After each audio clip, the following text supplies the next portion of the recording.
Does Staurogyne repens need CO2? Staurogyne repens doesn't strictly need CO2, but I've noticed it grows much healthier and more robust when I use CO2 injection in my tank. Without CO2, it tends to grow more slowly and its leaves aren't as vibrant, but it still manages to survive.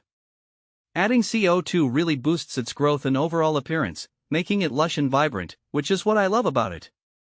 How to plant Staurogyne repens. When I plant Staurogyne repens, I make sure to separate it into small clumps and plant them a few centimeters apart. I gently push the roots into the substrate, ensuring they are well anchored. This way, the plant has enough space to spread out and grow more compactly, forming a nice carpet over time. Can Staurogyne repens be floated on top? I've never tried floating Staurogyne repens on top of the tank, but from what I understand, it isn't ideal. This plant is more suited to being anchored in the substrate because it needs the stability to establish its roots properly. Floating might cause it to struggle to get the nutrients it needs and it wouldn't look as good as when it's planted. Can Staurogyne repens regrow from roots? Yes, Staurogyne repens can regrow from its roots. I've had instances where the top part of the plant melted away, but new shoots started appearing from the remaining roots. It's quite resilient that way, which is great because it can bounce back even if the main plant gets damaged or stressed. Does Staurogyne repens need root tabs?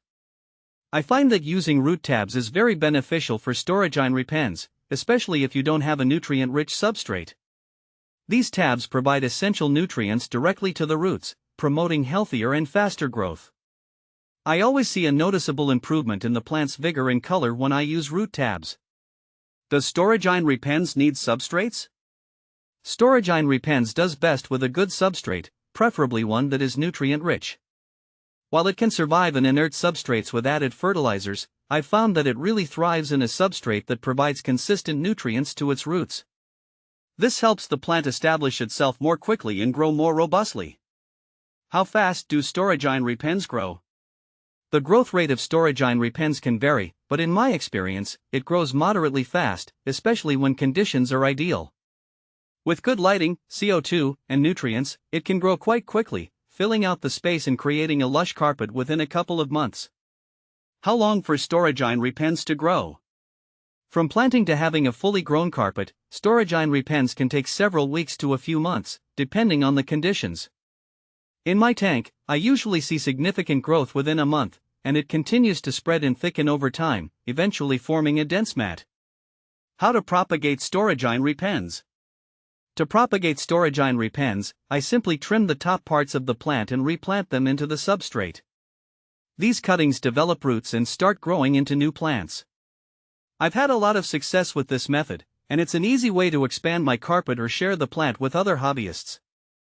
Is Staurogyne repens safe for turtles? I've kept Staurogyne repens with my turtles, and it's safe for them. The turtles don't seem particularly interested in eating it, and the plant holds up well despite their occasional digging. It's a hardy plant that can withstand some rough treatment, which is perfect for a turtle tank. Is Staurogyne repens water column? Staurogyne repens can absorb nutrients from the water column, but it primarily benefits from nutrients absorbed through its roots. I dose liquid fertilizers in my tank to make sure it gets what it needs from the water column as well, but I focus more on root feeding with tabs. What to do when Staurogyne repens melt? When my Staurogyne repens starts to melt, I usually check my water parameters and lighting to ensure everything is in order. Then, I trim off the melting parts to prevent decay from spreading. Often, improving the conditions and removing the damaged parts helps the plant recover and regrow healthy new shoots.